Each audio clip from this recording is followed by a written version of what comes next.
Bonjour à toutes et tous, nous sommes sur la grille de départ de cette course GT de 4 heures avec évidemment nos pneus qui vont être importants durant cette épreuve. Il va falloir avoir une bonne stratégie, il va falloir être concentré jusqu'au bout et nous sommes concentrés pour cette course de 4 heures. C'est maintenant sur l'Ultimate Cup Series.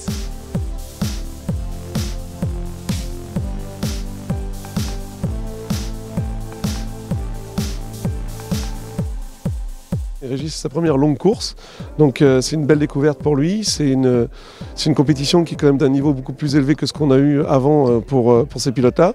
Donc il y a beaucoup de choses à découvrir. On s'attend à de gros orages, donc ça va être compliqué. Mais bon, on a déjà vécu ça, donc voilà, il y a eu Dijon. Je souhaite une bonne course à tout le monde, parce que des courses sous l'eau, c'est toujours un peu complexe, donc voilà. Merci beaucoup, bonne course. Merci à vous.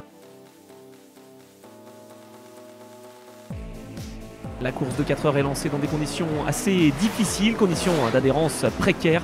D'entrée de jeu, c'est Claude Desgremont pour son retour au volant qui s'empare de la première position avec la Renault RS01 numéro 15 du Craft Racing. Deuxième position pour Thierry Perrier, les Polemen n'ont pas pris de risque. William Teneketian dans la Renault de AB Sport Auto étant à 4e position, juste devant Tiziano Carogati qui lui aussi prend un départ solide. 3e position en revanche pour Johan Boris-Scheyer qui remonte fort dans le peloton. L'équipe AB Sport Auto qui emmène ce week-end sur les terres de Ligier une Ligier JS2R avec l'équipage Dominguez et de Miguel. Également petite performance pour Christophe Contre et de nouveaux venus. Une belle Maserati, cette numéro 14 avec la famille Robet accompagnée de Jean-Philippe Belloc. Le fait de rouler avec une Maserati, ça fait quelque chose de particulier dans le cadre de cette Ultimate Cup Series? Ah bah c'est sympa de voir des voitures différentes et puis dans la famille on a toujours eu un petit attrait pour cette marque, donc ça fait plaisir de pouvoir rouler en Maserati ici. Avec cette météo ultra capricieuse, les balais d'arrêt au stand continuent, il pleut évidemment énormément, les pneus Michelin sont soumis à rude épreuve, conditions difficiles même pour les pilotes expérimentés comme Johan Boris-Scheyer. J'ai mis des roues à des endroits improbables parce que le grip était à cet endroit, servir d'un vibreur plutôt qu'un autre. C'est sûr que ça a été un grand moment de sport derrière le volant pendant 1 heure. Pour ma part en tout cas, ça a été folklore. Je vais regarder les cams embarqués à la maison, ça va être rigolo. C'est très plaisant parce que c'est de la danse.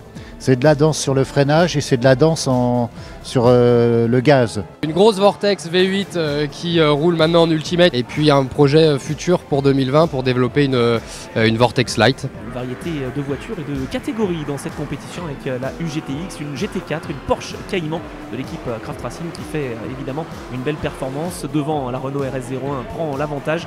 Même aux mains de Jean-Bernard Bouvet, cette Ferrari numéro 1 de chez Visium ne pourra rien faire. Deuxième position juste devant la 46 de AB Sport Auto, mais la victoire revient bien à une autre RS01, celle numéro 15 du Craft Racing avec Claude Desgremont et Milan Petelet.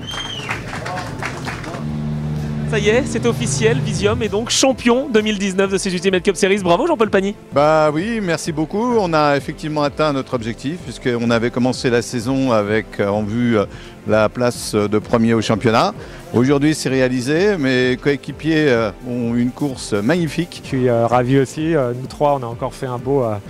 On a joué sécu honnêtement aussi et voilà, je profite de remercier aussi Jean-Paul, c'est la 9e année qu'on roule ensemble et on est encore champion, donc ça refait un titre de plus. Prochain rendez-vous au Castellet, début novembre.